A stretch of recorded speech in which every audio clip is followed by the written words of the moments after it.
Здравствуйте, в эфире программы «7 дней», студия Ильшат Аминов. Я приветствую всех телезрителей канала «Новый век». Смотрите сегодня в нашей программе.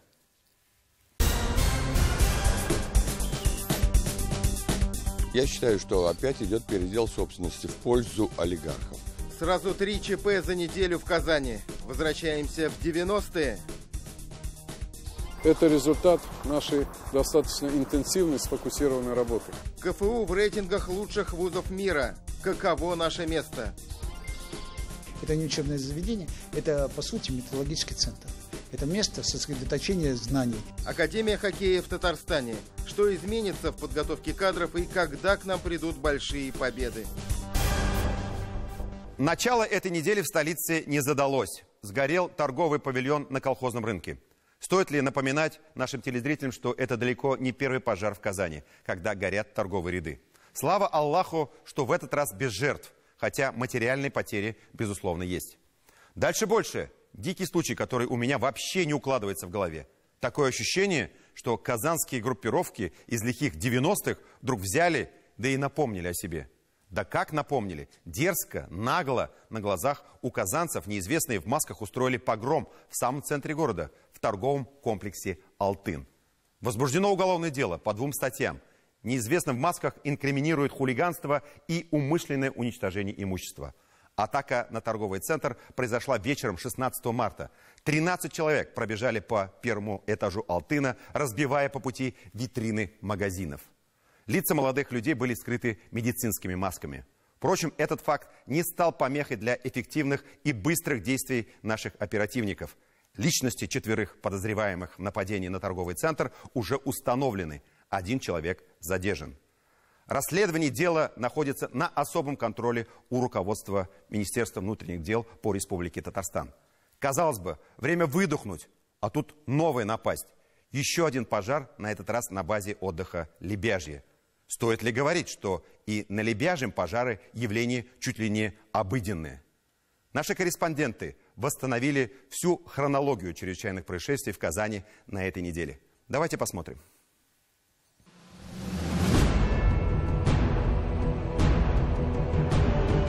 Забежали со входа. У них лица растерянные были, то есть как будто они не знали, что крушить.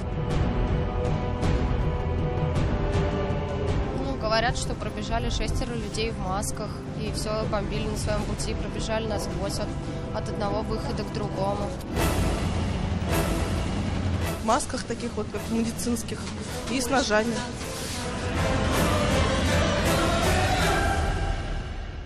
Мне кажется, вот кризис. Мы же все до дна шли, видимо, где-то кое-кто до дна не дошел. Это, мне кажется, это где-то дележ рынка идет. Мне кажется, здесь кто-то хочет кому-то за что-то не сколько отомстить само собой, разумеется, а, видимо, предупредить, ребята, это мы. Кто это может быть? Ну, скорее всего, это наемная клака в любом случае. Ну, здесь и, возможно, кто-то освободился, может быть, из тех, уже ведь они начали освобождаться. Это кто-то может сказать, вот, возрождение 90-х, но я думаю, возрождение 90-х вряд ли, потому что министр, выступая на коллегии, Артем Валерьевич сказал, что мы не дадим возродиться, а отголоски могут быть. Конечно, сейчас много комментариев, что это вот возвращение 90-х годов. Но я бы с этим не согласился. Во-первых, эти ребята, судя по всему, люди там, где-то 92-го, 95-го годов рождения, рожденные не в СССР уже далеко, да, и выросшие уже в другой России. Если сравнивать с походами, там, с пробежками гопников 90-х годов, это совершенно другой рисунок, да, другой стиль. Люди приехали на приличных машинах, сняли номера, они все одинаково одеты. И вот, знаете, вот это меня немножко даже насторожило больше, чем сама акция. То есть, если кому-то понадобятся боевики для совершения революции, ну или, по-русски говоря, переворота там в одной отдельно взятой стране или одной отдельно взятой республике, не принципиально, то, оказывается, они есть. Они есть, они способны к мобилизации, они способны к координированным действиям. Питательная среда для мелкой преступности и для того, чтобы ею руководили руководители очень крупных олигархов сохранилось. Потому что у нас воспитание отсутствует полностью. Поэтому это будет, это только начало. И пожары, которые пошли в последнее время, и погромы, это все, по-моему, одного поля ягоды. Рынок всегда порождает мелкую буржуазию, неизбежно порождает. А она мешает крупной буржуазии. Ну, а кроме того, наша вот среда, которая есть, учебная, телевизионная среда, интернетная среда, она порождает людей-беспредельщиков.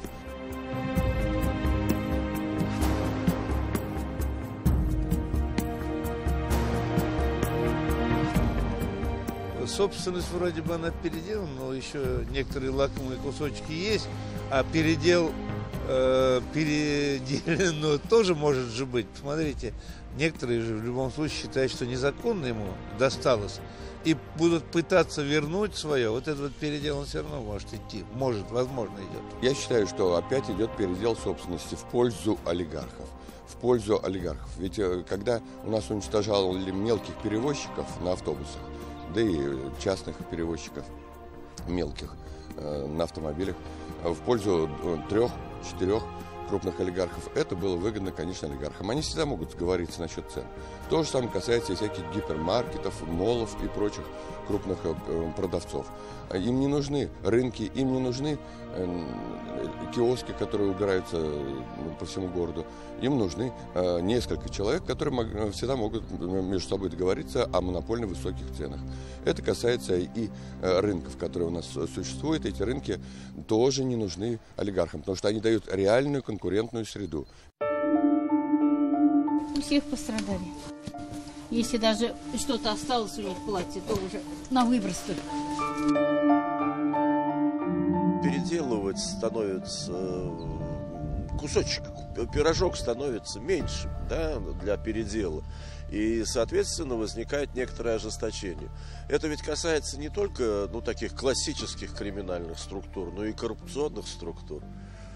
Там тоже обостряется борьба, вплоть до применения друг против друга силовых методов, но там привлекаются другие легальные силовые структуры, чтобы решать свои коррупционные задачи. Здесь нелегально.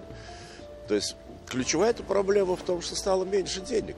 Когда берется наши опера, когда берутся они вместе в одном кулаке, Следственный комитет, ФСБ, МВД, это будет преступление раскрыто. Я думаю, тут тоже разберутся. Тут серьезно ничего нету.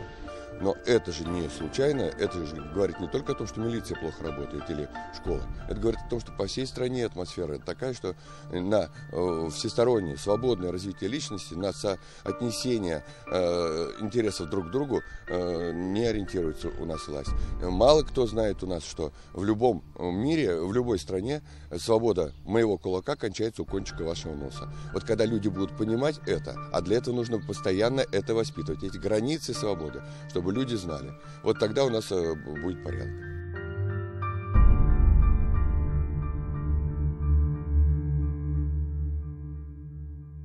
Какое оружие сегодня самое страшное, мощное и разрушительное, если его грамотно применить? Биологическое, химическое, водородная бомба? Нет, не угадали. Самое действенное и самое распространенное оружие в наши дни – информационное. Противостоять ему порой не могут даже самые стабильные и устойчивые государственные и финансовые институты. Что уж говорить про наименее защищенные слои населения, про наших детей. На этой неделе всемирную сеть взорвала информация о том, что в нескольких регионах России в свободной продаже была обнаружена жевательная резинка с пугающими призывами. На каждой из них короткие задания, некоторые безобидные. Например, вылей себе на голову стакан воды. Но среди заданий оказались и такие, от которых, честно говоря, мурашки по телу. Заберись на самую высокую точку в общественном месте и сделай селфи, выложи в сеть. Брось вызов друзьям. Или прямо на обертке вопрос. Что надо успеть сделать точно перед смертью? Поделись ответом в сети. Сказать по правде, вначале лично мне это все показалось преувеличением. Неужели в погоне за прибылью можно пойти на такое? Но самое страшное оказалось, что все это правда. Вот они, эти пачки жвачки, черно-мраморного цвета, купленные в магазине одной торговой сети Казани. И здесь действительно содержится опасная для детей информация. которая должна стать поводом для серьезного разбирательства. Подробности в репортаже Эльзиры Юзаевой. Вот такую пачку с жевательной резинкой мы купили сегодня в одном продуктовом магазине. То есть эта пачка находится в абсолютно свободной продаже. Такая черная по цвету с цифрой 5, казалось бы, ничего крамольного. Но если заглянуть вовнутрь, то многое становится понятным. Здесь написано, на каждой пластинке написана определенная информация. Человек, который купил эту пачку, человек, который жует эту жвачку, скажем так, он должен сказать правду или же выполнить какое-либо действие. Вот, к примеру, что ты можешь сделать? Ты можешь прокричать знакомому «я люблю тебя», к примеру. Или же, если бы ты могла поменяться местами со звездой, кого бы ты выбрала для этого? Но мы нашли и пластинку, на которой написано, что точно надо успеть сделать перед смертью. Что это? Новомодный тренд или же погоня за прибылью? Всемирно известная фирма-производитель жевательной резинки действительно сделала отчаянный маркетинговый ход. Такой, что теперь их продукцию в народе прозвали не иначе, как суицидальной жвачкой. А каждое слово на обертке родители теперь рассматривают чуть ли не под микроскопом. Вот, к примеру, переписка в одной социальной группе. Куда катится мир? СОС. В продажу поступила жвачка, подталкивающая детей на суицид. Убедительная просьба предупредить всех родных и близких. Это ужас какой-то, у меня такая же. Сейчас достала из сумки. Это кошмар какой-то. Берегите своих детей. Согласно задумке производителей, открыв пачку, ты становишься участником молодежной игры под названием «Правда или действие». Всего были запущены 900 вопросов. Вместе с компанией ты можешь выполнять те задания, которые написаны на обертке. Видео должен выложить в сеть и поделиться с друзьями. Какие действия должен совершить подросток, открыв пачку, где белым по черному написано «Как долго тебе хотелось бы жить?» Или «Что точно надо успеть сделать перед смертью?» Заберись на самую высокую точку и сделай селфи. У нас еще 5 лет назад перед психиатрами стояла дилемма. Число депрессий не увеличилось в наших больницах. Как было, так и осталось. А кривая суицидов растет. Откуда такие ножницы? И только сейчас нам стало ясно, что все это время мы запаздывали. Оказывается, над нашими детьми, над их психиками работали. Это императивное воздействие, когда на человека пытаются воздействовать с помощью приказа или повеления сделать что-либо. Императивное воздействие, как правило, используют психиатры во время своих сеансов, а также именно таким образом кодируют или гипнотизируют людей. Психиатры уверены, что детская психика устроена таким образом, что поддается на любое императивное воздействие. И это чисто физиологический процесс. Это связано с тем, что не сформированная левосторонняя часть головного мозга, которая отвечает за анализ, синтез, рационализацию и так далее. Это взрослая наша часть. Развивается пока еще только правосторонняя часть. Это художественное мышление, эмоции. У детей, к сожалению, ни левая, ни правая еще не сформированы, а уж левая половина точно уже как бы отстает. Мы не можем утверждать, что эта жевательная резинка напрямую призывает к суициду. Взрослый человек с нормальной психикой даже не обратит внимания на то, что написано мелким шрифтом. И тем более не будет следовать записям на фантике. У детей же все наоборот. Для них жизнь – это игра. И в этой игре важна не столько победа, сколько самореализация. Эта проблема, я еще раз, наверное, повторюсь, она не нова. Это 90-е годы ОПГ. Принцип захода в ОПГ – это вопрос быстрой самореализации ребенка. Это то же самое ОПГ получается? И интернет-ресурсы тоже самое ОПГ? Задействованы те же самые внутренние психологические механизмы. Попадая в ОПГ, на 3-4 день ты уже становишься сильным, потому что у тебя есть команда, потому что ты не один. И вот этими психологическими моментами они забирают. Здесь то же самое. Ребенку не хватает не общения, а самореализации. Он становится в одночасье кем-то. Практически в 40% случаев мы, к сожалению, даже не знаем, по какой причине ребенок уходит из жизни по собственной инициативе. Вполне возможно, что спровоцировало какой-то негативной информации из сети интернет. Вполне возможно. Только в 2016 году в России 820 несовершеннолетних детей покончили жизнь самоубийством. И в этой страшной статистике не последнюю роль играют такие новомодные квесты или молодежные игры в интернете. Только за прошлый год Роскомнадзором России были выявлены 5000 ссылок суицидальной тематики. Но так называемых групп смерти в интернете от этого меньше не становится. Через чаты, которые присутствуют в этих играх, с ним заводят беседу. Вот, они обмениваются контактами и дальше продолжают эту работу через какие-то уже официальные сети. Да? Мы никогда не сможем проконтролировать все возможные каналы, которые присутствуют сейчас в сети интернет. Мы работаем уже, наверное, на протяжении 2 лет. Единственная проблема то, что нас не слышали, пока вот это не стали активно проявлять. То есть мы говорили, работали, взаимодействовали с министерствами, письма получали. Мы говорили, что есть такая проблема. Но это интернет воспринимается как игрушка. И до того времени нас также воспринимали, пока активная волна не пошла. Этому есть свое название. Это называется магифреническая форма подростковой депрессии. То есть обыватель не знает про это. То есть психиатры должны все-таки популяризировать свои знания. И, например, в таких достаточно продвинутых странах, в США, есть домашний психолог, домашний психотерапевт, домашний психоаналитик. То есть вот эту практику надо расширить. У нас идет разрыв поколения 90-х и поколения, которые на 2000-х на стыке, когда люди стали поколение YZ, когда люди стали пользоваться только гаджетами. Компания Wrigley's на своем сайте уже выложила официальный ответ. Мы пообщались лично с каждым потребителем, позвонившим на горячую линию, и разделяем их озабоченность и беспокойство. Получив первые звонки от наших потребителей несколько недель назад, мы немедленно приняли решение об остановке отгрузок продукции «Правда» или «Действие» нашим клиентам и разместили дополнительную информацию, призывающую к обдуманному поведению при выполнении заданий компании. Чем же руководствовалась компания при запуске нового продукта? Были ли обдуманы действия тех, кто написал и придумал подобное? И понесет ли компания ответственность за тех детей, которые решили поиграть в опасную игру? Сколько пачек со страшной информацией было продано? И сколько времени нужно будет для того, чтобы всю продукцию изъять? И эти вопросы отнюдь не для нового квеста. Эльзира Юзаева и Роман Безменов. 7 дней. Надо понимать, что мы живем в свободном, открытом мире, где нет преград, нет барьеров для общения, обмена информацией. И мы порой жадно, порой бездумно впитываем все эти новые знания, контакты, иногда вредные для нашей безопасности и здоровья. Как с этим эффективно бороться? Пока нет четких ответов на этот злободневный вопрос. Мы это и в Татарстане очень хорошо почувствовали на примере информационных атак на наши банки. После того, как ситуация с Татфонбанком стала ухудшаться, сначала под яростную атаку создателей фейковых новостей попал наш крупнейший банк Акбарс. А на этой неделе была попытка запустить слух о проблемах и в другом кредитном учреждении. Даже не буду называть, чтобы не сглазить. Для чего это делается, понятно, говорят эксперты.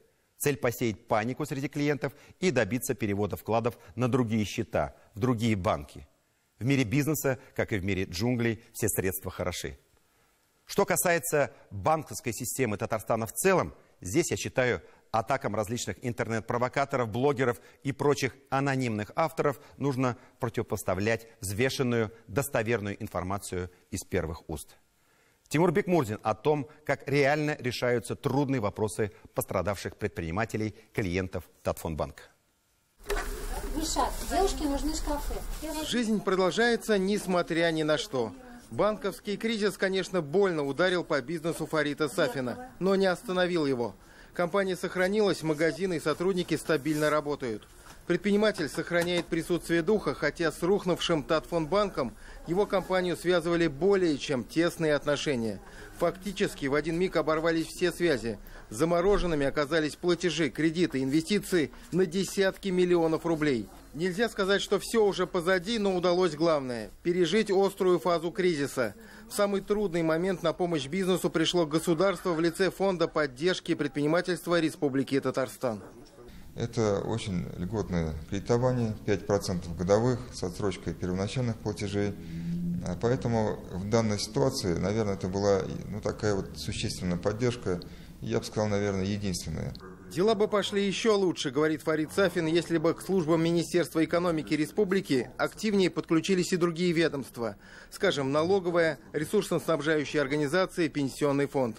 Зависшие платежи предпринимателей в эти структуры остаются. И это не вина предпринимателей, а их беда, связавших свой бизнес с злополучным Татфонбанком. Впрочем, на неделе премьер-министр Татарстана Ильдар Халиков на очередной встрече с погорельцами банка немного их обнадежил. Вопрос с налоговой и с зависшими платежами решается. Прорабатывается и другой ключевой вопрос – создание фонда помощи вкладчикам Татфонбанка. Сама инициатива правильная. Министерство юстиции готово оказать полное содействие в быстрой регистрации самого фонда. Хочу сказать, что единственное, я хотел бы, чтобы вы потом отдельно, подготовившись, подъехали к Ларисе Юрьевне, для того, чтобы было понятно, что это будет за фонд, кто им будет управлять. После создания фонда важно сразу решить вопросы его наполнения. Работа продолжается и с клиентами ТФБ «Финанс». Порядка 300 человек смогут вернуть деньги через АСВ. Кроме того, по словам Ильдара Халикова, сейчас важно ускорить процедуру банкротства. Потому что 100 тысяч рублей 13 марта 2017 года и 100 тысяч рублей 13 марта 2019 года – это разные 100 тысяч рублей. Разные деньги. Разные деньги совершенно. Зависли и платежи поставщикам, и арендные платежи зависли тоже. Производство покрытий для спортивных площадок из резиновой крошки Андрея Автономова набирало обороты, пока не случилась беда с Татфонбанком. Размер беды, конечно, не такой большой, как у Фарита Сафина, но для бизнеса Андрея тоже критический. Предприниматель обратился по тому же адресу – Фонд поддержки при Минэкономике. И помощь пришла. Процентная ставка хорошая, низкая, да, ничего не говорю, но немножко процесс затянут, да. То есть... Единственное, чего хотелось бы, говорит предприниматель, чтобы при выдаче микрозаймов было бы меньше бюрократических проволочек. Министерство экономики и малый бизнес услышали, сейчас все его службы работают более оперативно. Как таковой очереди у нас нет. В зависимости от того, на какую сумму заявляются предприниматели, если это беззалоговый механизм и до 300 тысяч рублей, мы, как правило, в 24 часа обозначенным сроком укладываемся. Какую технику хотели бы приобрести? Культиватор широкозахватный. Широкозахватный культиватор. Рустем Хузяхметов занимается продажей сельхозтехники. На счету в Татфонбанке остался годовой оборот. Вся прибыль. Еще в январе оформил микрозайм на 600 тысяч, и бизнес остался на плаву. Никого из сотрудников сокращать не пришлось. Татфонбанк нас подвел. Мы упали, встали, работаем дальше. 3 миллиона рублей, полученных по льготной программе, стали спасительными и для предпринимателя Наиля Саттарова из Зеленодольского района. На кредит закупили сырье, выплатили долги по зарплате. Сейчас бизнес выходит на траекторию устойчивого развития. Благо, объемы не уменьшились. Заводами продолжаем работать, вовремя платим зарплаты, отчисляем налоги. Платеж 0%, срок лизинга от 2 до 5 лет в случае возврата. К уже действующей программе выдачи льготных микрозаймов на неделе добавилась еще одна – льготного лизинга. Условия такие, то что без авансового платежа, льготная ставка финансирования 8% годовых, сумма, значит, договора лизинга до 10 миллионов рублей. И, наверное, то, что понравится нашим предпринимателям, это то, что 1/5 срока действия договора лизинга будет компенсироваться со стороны государства. Воспользоваться льготной лизинговой программой могут юридические лица любой отраслевой категории – ИП, ООО, НКО и другие. Общий бюджет – 580 миллионов рублей. Отказать в лизинге могут предпринимателям с плохой кредитной историей. Тимур Бекмурзин, Роман Безменов и Хамид Шамсеев. 7 дней. Еще раз убеждаясь, что объективность и достоверность – лучшее оружие и защита одновременно против любой лживой пропаганды и слухов. На этой неделе мы узнали, что Казанский университет добился значительных успехов. Конечно, некоторые желтые издания пытались, как всегда, забросать наш университет грязью. Но факты – упрямая вещь. В марте в Лондоне был опубликован предметный рейтинг независимого авторитетного британского издания. Оценке подверглись более 4000 вузов мира. Исследователи оценивали университеты из 74 стран по 46 предметам. Казанский федеральный университет вошел в список лучших университетов мира по 8 направлениям. Это лингвистика, археология, журналистика, английский язык и литература, экономика, физика, астрономия и химия. Что примечательно, рейтинг показывает успехи как по всему миру, так и в конкретной стране. Приведу лишь пример по одной позиции. Она нам больше всего близка. Об остальных подробнее в сюжете. В области информационной науки и журналистика КФУ получил мировой рейтинг 151-200. Уточню, после 100-го места вузам присваивается группа. Но при этом по России наш университет по этому предмету на первом месте. Обошел МГУ и Высшую школу экономики. Ректор Казанского федерального университета Ильшат Гафуров отметил, Казанский университет должен попасть в топ-100 мировых вузов к 2020 году. Как мы выглядим по результатам финансирования с нашими партнерами, с кем мы конкурируем в мире, то, конечно же, эти ресурсы очень небольшие. Нам удается двигаться. Это результат нашей достаточно интенсивной, сфокусированной работы. Беседу с ректором мы решили начать, пожалуй, с самого главного вопроса. Почему так непросто попасть в мировой рейтинг? Наша дорога к институтам университета получилась весьма символичной. Ильшат Гафуров отмечает, главное было определиться с картой приоритетов, с тем, что сегодня востребовано. Только в этом случае есть спрос на выпускников, на исследования. Уже в кабинете, показывая нам результаты предметного рейтинга, глава университета замечает. Рейтинги как раз являются измерителями, насколько то, что мы делаем, сегодня востребовано мировым сообществом, нашими гражданами. Мы достаточно близко в предметных рейтингах приблизились к первой сотне вузов мира. Мы движемся правильно. Начнем с естественных наук. На первом месте в мировом рейтинге по химии Массачусетский институт. КФУ впервые на 401-450 позиции, что отрадно по стране 5-й. В чем слагаемое успеха? Александр Ламперов показывает нам одну из лабораторий. Здесь занимаются разработкой катализаторов. За 10 лет в лабораторию было вложено более $500 миллиона рублей. Лаборатория уникальна тем, что в России только КФУ удается реализовать свои работы в промышленности. А значит, есть и патенты, и исследования. У нас заказывают работы инофирма, это американская фирма Крейтон, они заказали разработку технологий. Датская фирма Пехальдер Топсё, это отечественные монстры нефтехимии, нефтепереработки. Университет стал центром притяжения молодых ученых-специалистов, причем не только из республики, но и из других регионов и других стран. Михаила и его друзей в КФУ называют поколением ТОП-500 или по-другому новой плеядой, двигателем новых процессов. Сейчас молодые исследователи разрабатывают перспективное направление – подземная нефтепереработка. Количество молодых ученых в ВУЗе увеличилось на 30%. Многие возвращаются в КФУ, получив степень Кембриджа и Гарварда. Те молодые ребята, которые к нам приходят, имеют стипендии на проведение перспективных исследований. Есть специальные программы улучшения жилищных условий. В направлении физика и астрономия лидер тот же Массачусетский институт. КФУ на 351-400 позиции. Если смотреть по стране, то тут у КФУ 11-я позиция. Здесь слагаемым успеха называют и совместную аспирантуру, например, с Институтом Японии, и, конечно же, новые труды, которые читают, которые цитируют. Мы стараемся максимально интегрироваться с другими научными центрами. Через неделю мы будем подписывать соглашение с Объединенным институтом ядерных исследований, с Дубной о научном сотрудничестве, о создании кафедры, для того, чтобы мы могли иметь новые возможности с точки зрения как исследования, так и для подготовки кадров. С одной стороны, у нас будут преподаватели, с другой стороны, это будет очень могучий работодатель, поскольку это организация, которая строит единственный коллайдер в России.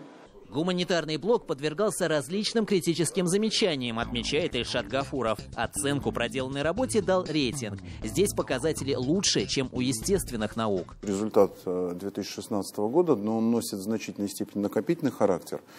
И надо понимать, что если как подразделение высшей школы журналистики и медиакоммуникации существует сравнительно недавно, то журналистскому образованию все-таки в КФУ 55 лет в этом году. Руководитель Высшей школы журналистики Леонид Толчинский отмечает, первое место в рейтинге по стране – это результат большой работы 5 кафедр. Медиа – самая динамичная среда, и здесь невозможно только на фундаментальных знаниях готовить. Надо, чтобы они все время, каждый час практиковались. Для этого нужны базы практик, вот прямо здесь, под рукой, здесь и сейчас.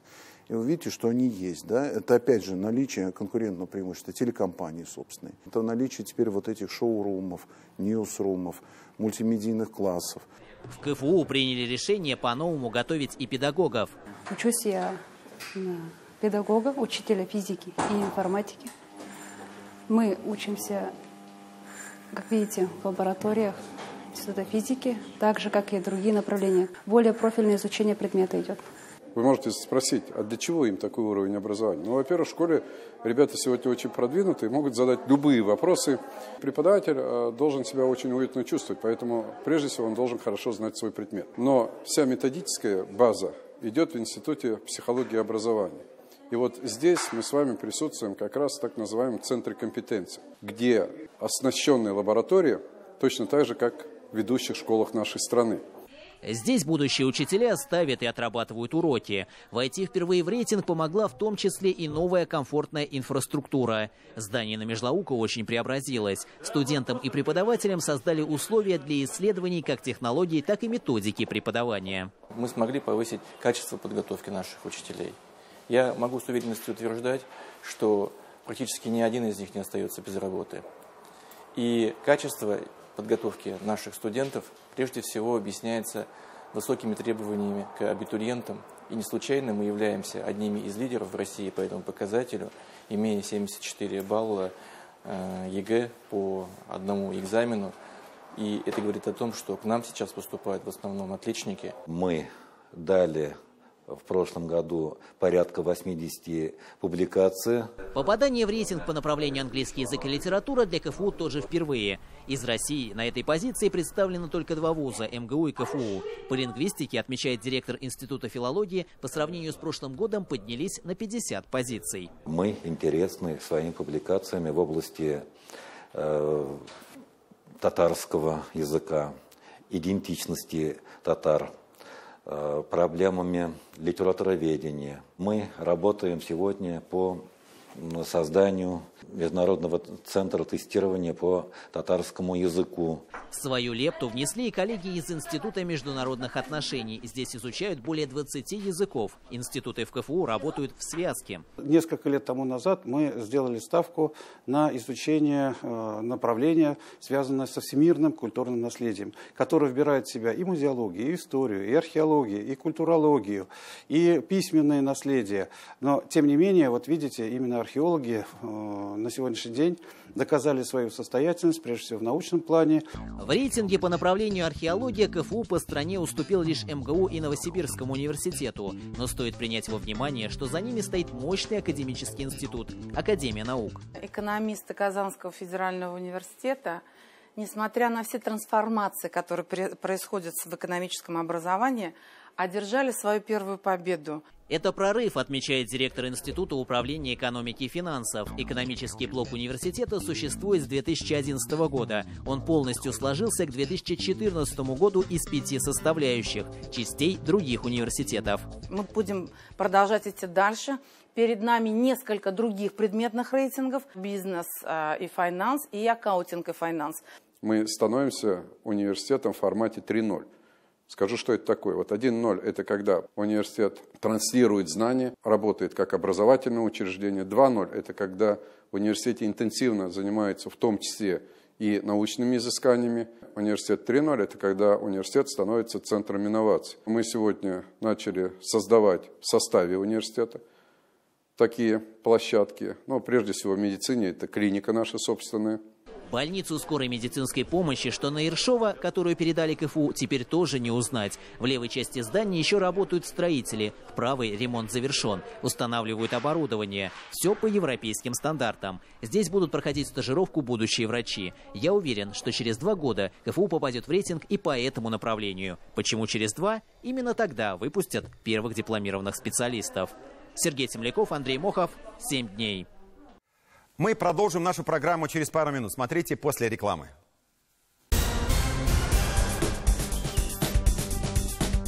Это не учебное заведение, это, по сути, методологический центр. Это место сосредоточения знаний. Академия хоккея в Татарстане. Что изменится в подготовке кадров и когда к нам придут большие победы?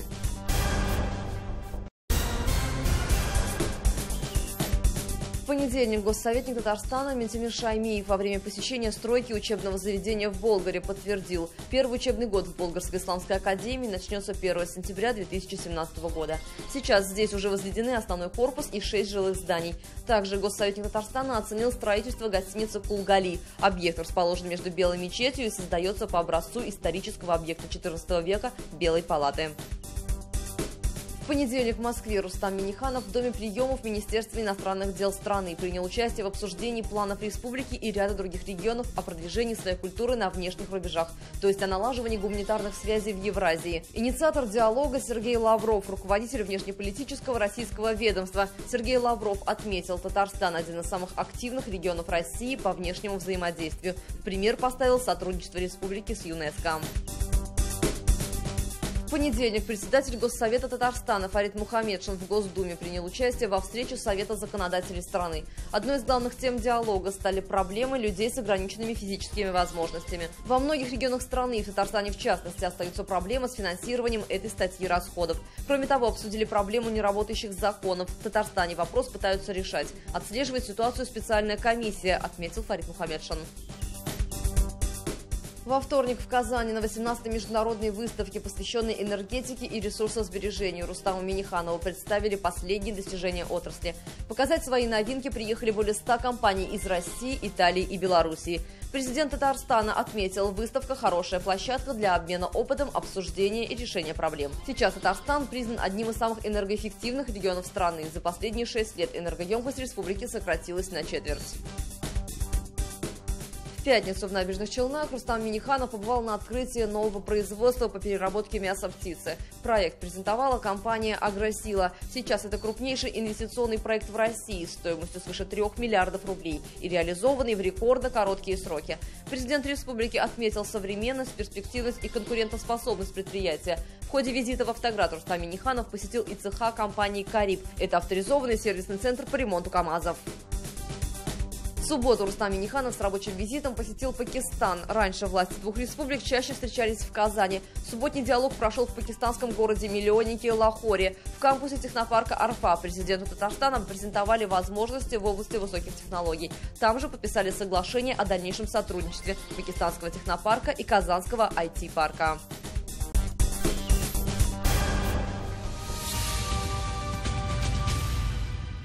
Продолжаем программу «7 дней». Уже не один год жители пригородного поселка Салмачи близ Казани находятся в самой настоящей транспортной блокаде. Множество обращений ими было направлено в интернет-портал «Народный контроль». Регулярные жалобы о сложной дорожной обстановке не прошли даром. На этой неделе на городской планерке у мэра Казани была озвучена долгожданная новость. В этом году будут проведены дорожные работы по расширению участка улицы Кулгали, которая соединяется с единственной дорогой в поселок Салмачи, что, по словам администрации города, позволит предотвратить транспортные заторы. Дорогу эту планируют расширить с 2 до 4 полос. К работам обещают приступить с наступлением благоприятной погоды, а завершить до конца лета, так как вынос инженерных коммуникаций займет достаточно много времени. Подробности у Ильзиры Юзаевой. Лучше один раз увидеть, чем 100 раз услышать. 8 часов утра. Единственная дорога из поселка Салмачи в Казань вновь перегружена автомобилями до отказа. Расстояние в 3 километра автомобилистам каждый день приходится преодолевать за час, а то и 1,5. Вот оно, место концентрации утренней пробки. Именно оттуда транспорт выезжает из поселка Привольный. Чуть выше находятся поселки Вишневка и Восточный. А эта основная дорога ведет в поселок Салмачи. Эта проблема образовалась не сегодня и не вчера. Уже много лет жители вот этих пригородных поселков являются заложниками ситуации, которая связана с многокилометровыми, многочасовыми утренними пробками. Ну, сейчас уже лучше стало, вот светофор поставили, хоть как-то движется у нас пробка. Торопитесь? Ну да, в садик, в школу. И такая дребедень каждый день. Кто-то спешит на работу, кто-то детей отвозит в детский сад или школу. На весь поток одна узкая дорога. Только по самым скромным подсчетам в этих пригородных коттеджных поселках проживает 3000 человек. Но фактически жителей в 2 раза больше. Точную цифру не скажет никто. Если учесть, что в каждой семье есть автомобиль, то это значит, что каждое утро по этой дороге проезжает по меньшей мере 6000 автомобилей. Чтобы добраться до города в срок, жителям пригородных поселков Свой день приходится начинать чуть ли не с первыми петухами. У меня дочка живет на 2-й Центральной. Она из дома выезжает в 6 часов 15 минут. Для того, чтобы не попасть потом в пробки, не застрять в ней и успеть на работу.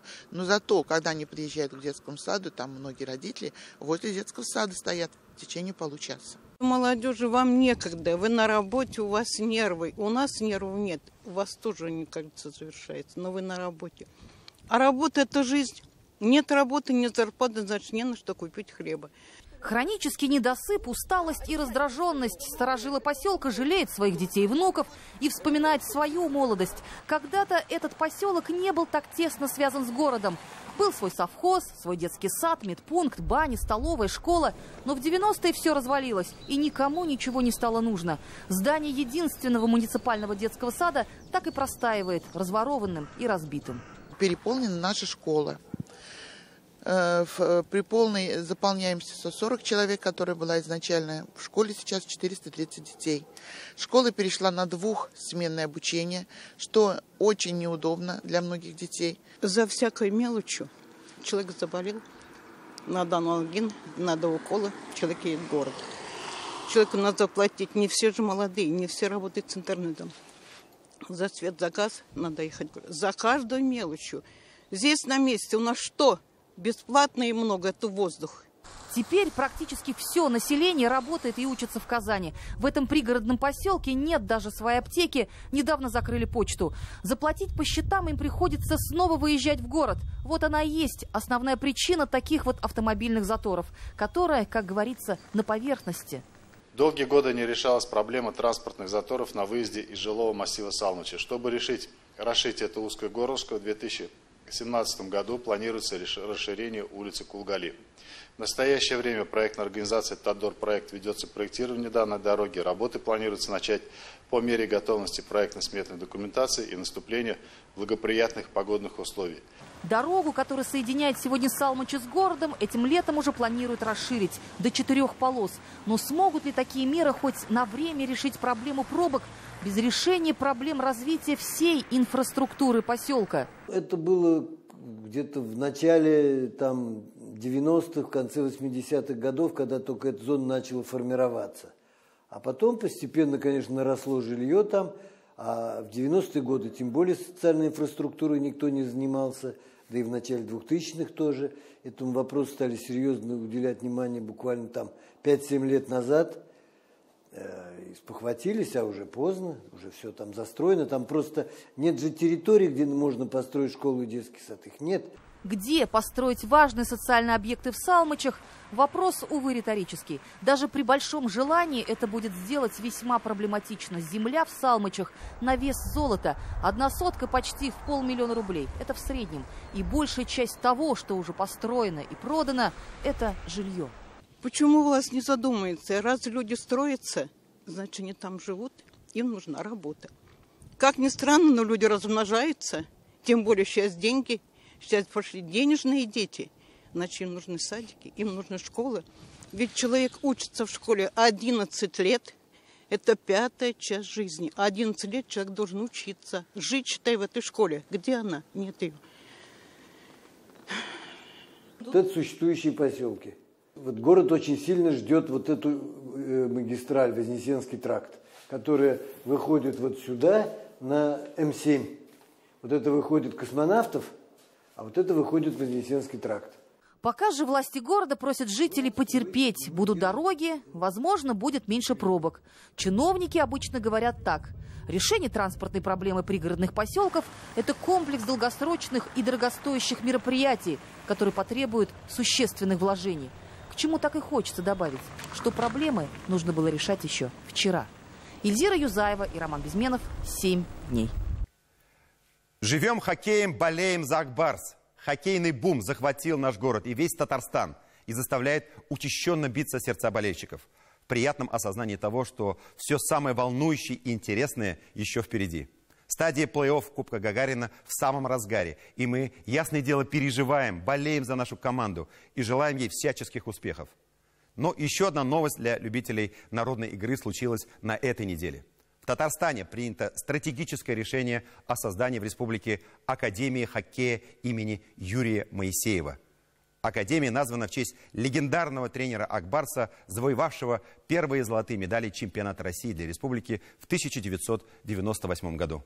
Тимур Бекмурзин с подробностями. Звездный игрок нашей команды. Да? Бомбардир. Скоростная молекула. Мальчишки из юношеской команды альметьевского нефтяника немного тушуются перед камерой. С непривычки. Скромность, конечно, украшает, но придет время, и тренеры донесут до хоккеистов, что раздавать интервью – это тоже их работа. Пока же папа Лёба Бабаева не без гордости рассказывает, как начинался его с сыном путь в большой хоккей. Да, именно так, его сыном.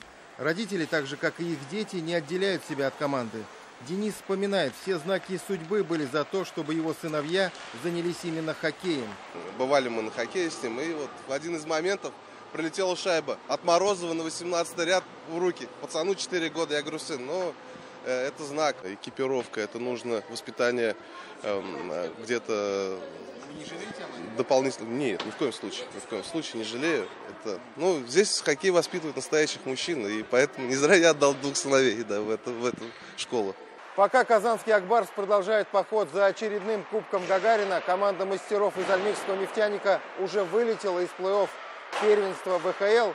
Эти ребята из юношеской команды нефтяника 2005 года рождения уже празднуют победу. Победу в первенстве России региона Поволжья.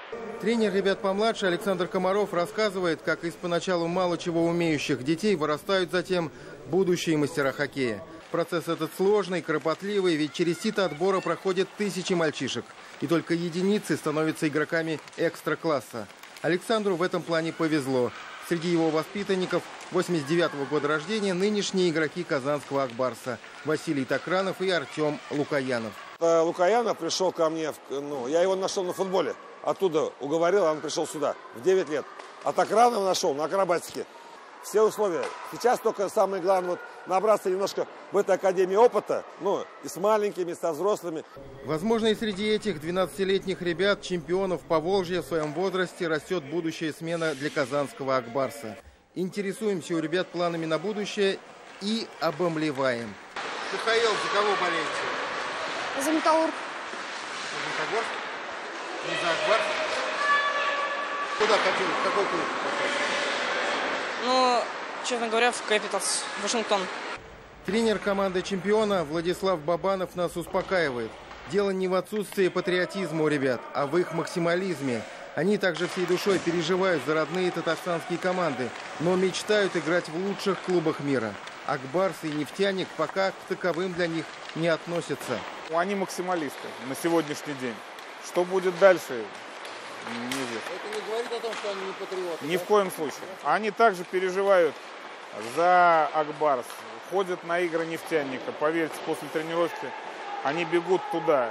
Сегодня в Татарстане созданы уникальные условия для развития хоккея, причем как на детском, юношеском, любительском уровне, так и на уровне профессиональных команд. По числу катков с искусственным льдом республика даст фору любому региону России. Фактически такие ледовые дворцы построены в каждом районном центре Татарстана. Их 40 штук. В республике действует 32 хоккейных ДЮСШ. Только на любительский хоккей ежегодно выделяются средства в размере более 1 миллиарда рублей. Настало время количество объектов, школ, хоккеистов превратить в качество, то есть в наши победы на турнирах самого высокого ранга. А для этого нужно пока еще разрозненную хоккейную инфраструктуру и специалистов объединить в единое целое. И здесь мы на верном пути. В Татарстане появилась своя академия хоккея «Акбарс». Кураторство над ней ожидаемо взяла на себя компания «Татнефть», главный спонсор татарстанского хоккея. Наблюдательный совет академии возглавил Рустам Миниханов. На этой неделе состоялось заседание совета на базе хоккейного клуба «Акбарс». Талантливые ребята, в эйфории, что там за океаном их ждут там какие-то они уезжают и многие теряются. Конечно, я не против того, чтобы они уезжали. Они должны здесь уже уезжать состоявшимися хоккеистами. Пока они уезжают там как материал, очень мало этих ребят выстреливает. Академия ведь она сама по себе, по сути, это не учебное заведение, это по сути методологический центр. Это место сосредоточения знаний высокого уровня. Молодые хоккеисты и спортсмены в целом перестают смотреть за рубеж в том случае, если им созданы внутри страны условия для развития. Академия, к слову, уже работает. А почему бы нет? Материальная база у нас превосходная. А вот для обучения новым методикам подготовки пригласили специалиста из-за рубежа. Джим Бриттон из Швеции считается одним из лучших в этом деле. В свое время работал с молодежными и юношескими сборными Tre Kronor, со многими известными хоккеистами, выступающими сейчас в НХЛ. Сейчас Джим обучает молодых хоккеистов и тренеров в Академии Акбарс. Говорит, это работа на перспективу. Уверен, что тренеры, которые здесь собрались, люди талантливые, восприимчивые к новым знаниям, а значит, наша работа будет результативной. Сейчас мы целенаправленно работаем над развитием лидерских качеств наших тренеров. Я, например, считаю, что тренер обязан быть лидером по натуре.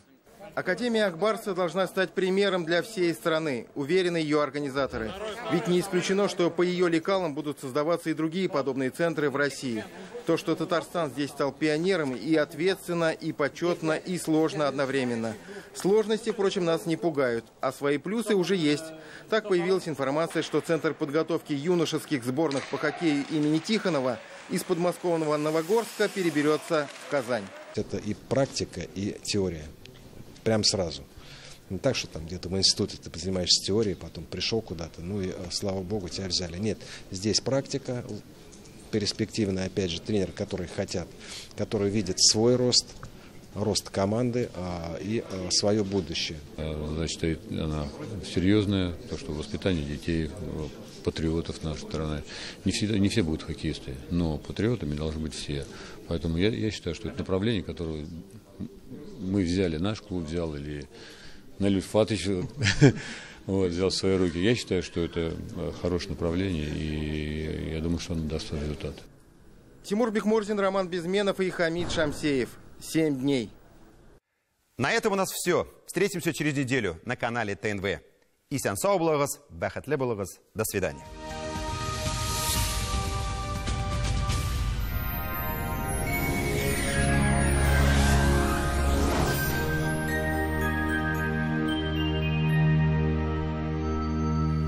Здравствуйте. О погоде на неделю Лейла Латыпова.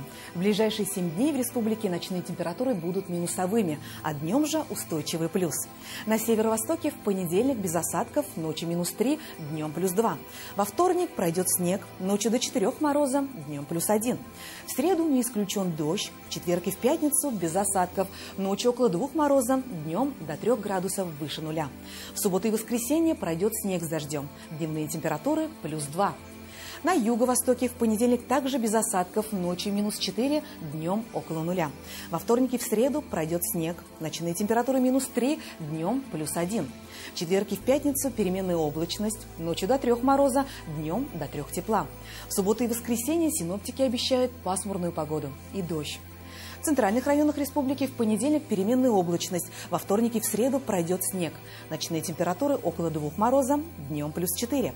В четверг и в пятницу малооблачно, днем воздух прогреется до +5. В субботу пройдет дождь, ночью 0, днем +3. В воскресенье без осадков, ночные температуры -3, днем до 3 градусов тепла. На юго-западе в первой половине недели пасмурная погода, пройдет снег. Лишь в четверг выглянет солнце. Ночные температуры -1, днем до 3 градусов выше нуля. В выходные пройдет снег с дождем. В воскресенье днем воздух прогреется до 5 градусов тепла. На северо-западе и в Казани в понедельник без осадков. Во вторник и в среду пройдут осадки в виде дождя и снега. В четверг переменная облачность. Ночные температуры -2, днем +3. В пятницу и в субботу не обойдется без осадков. Дневные температуры до 4 градусов выше нуля. В воскресенье выглянет солнце. Ночью подморозит до -5, днем до +4. Более подробный прогноз погоды смотрите каждый будний день на канале ТНВ. До свидания.